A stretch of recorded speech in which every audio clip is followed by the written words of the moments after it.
The courtroom was filled with tension, a crowd of whispers and tense gazes lingering in the air.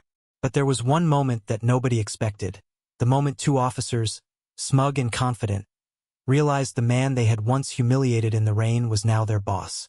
Before we dive into this shocking story, if you're ready for jaw-dropping revelations, make sure to like, share, and subscribe to our channel.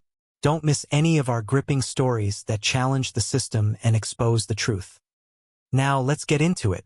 Imagine being in a courtroom where two police officers, confident in their unchallenged authority, are about to face a review of their misconduct.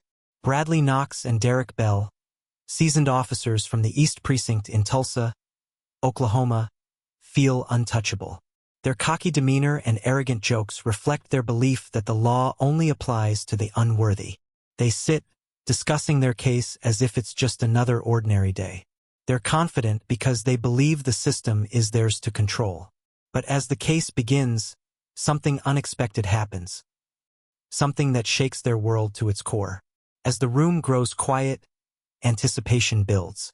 Then, the doors to the courtroom open, and in steps a man who seems both calm and in control. He isn't wearing the usual badge, and there's no entourage around him. He walks with purpose, confident, yet humble. His eyes meet theirs, and they feel a shiver down their spines. This man, who once stood handcuffed in front of them, is now in charge of their future. The officer they once humiliated on the side of the road 3 years ago, with zip ties cutting into his wrists as he stood in the rain, is now the chief of police of the very department they belong to. For Bradley Knox and Derek Bell, this moment isn't just a career-shifting event. It's a wake-up call. They look at him with a mixture of shock and disbelief. This is the man they treated like an outsider, the man they unjustly detained in the rain. And now, this same man is their superior. Their history with him, once a dark memory, is now about to come back in full force. 3 years ago, Chief T. Lawson wasn't yet the influential figure he is now. He was just a district captain with a spotless record, someone striving to make a difference. On a rainy evening, as he drove home, he was stopped by officers Bradley Knox and Derek Bell. They pulled him over without cause, treated him with suspicion, and after a brief exchange, they proceeded to humiliate him, zipping his hands behind his back and leaving him in the rain. This wasn't just a random encounter.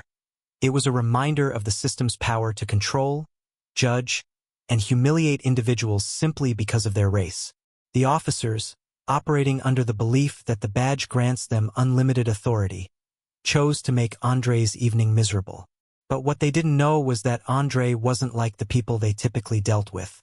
He was resilient, calm, and focused, even under pressure. And he would remember everything that happened that night.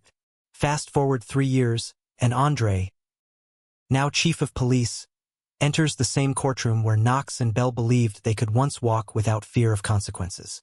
The courtroom is filled with tension, the air thick with unspoken truths. When Chief Lawson walks into the room, he doesn't need to speak loudly or make an announcement. His presence alone changes the dynamics. As Andre approaches the judge, his past with Knox and Bell is not forgotten. It's a quiet but powerful reminder that justice isn't just about what happens in the moment, but about what you do when the opportunity arises to change the system. Knox and Bell, once so sure of their impunity, now find themselves trembling under the weight of their actions. The courtroom falls silent as Chief Lawson addresses the room.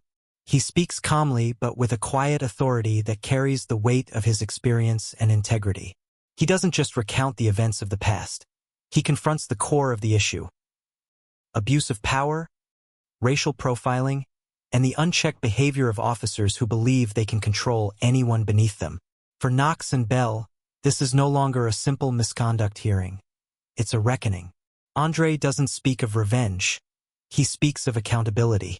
The officers, once untouchable, now realize the depth of their actions and the consequences they will face. The courtroom atmosphere shifts from tension to a collective awareness that things will no longer remain the same. The tide has turned, and the public is now paying attention. Through Andre's calm resolve and firm stance, he challenges the very foundation of systemic misconduct. He doesn't need to resort to aggression or anger. His words, measured and deliberate, serve as a catalyst for change. He doesn't just expose Knox and Bell's wrongdoing. He sheds light on the culture that allows officers like them to operate without fear of consequences. By standing up for what is right, Andre proves that real change begins with the willingness to remember the past, confront the present, and take responsibility for the future. After Chief Lawson's statement, the room is left with a palpable silence. The narrative changes from focusing on two individual officers to an entire system of accountability, or the lack thereof. Internal Affairs presents evidence, including body camera footage and testimony from a courageous officer, Denise Vargas, who has been willing to stand up against the corrupt officers. As the case unfolds, it becomes clear that this is not just a singular act of misconduct but a pattern of abuse that has been allowed to persist for far too long. The evidence builds up, each piece adding weight to the realization that Knox and Bell have crossed a line. As the testimonies pile up, the courtroom no longer sees this as a case of he said. They said. It's a case of systemic failure that can no longer be ignored. The atmosphere shifts from uncertainty to resolution. Justice isn't about punishing one individual. It's about ensuring that those in power are held accountable for their actions, no matter who they are or what they represent. In the end, Knox and Bell are recommended for termination, and the case is referred to the district attorney's office for criminal charges. But the real victory isn't just the punishment of two officers. It's the affirmation that accountability will be a cornerstone of leadership in the department moving forward. Chief Lawson's calm yet forceful resolve ensures that the lessons learned in this courtroom will reverberate throughout the police force and the city of Tulsa. The story of Chief Lawson's rise to power is more than just a tale of revenge or redemption. It's a story about transformation. It's a reminder that change doesn't come through silence or compliance. It comes from standing up for what's right, remembering the past, and demanding accountability in the present. The actions of Knox and Bell will not be forgotten. But it's the actions of those who spoke up and held them accountable that will shape the future. As the courtroom session ends, Andre steps out of the room, knowing that his work has only just begun.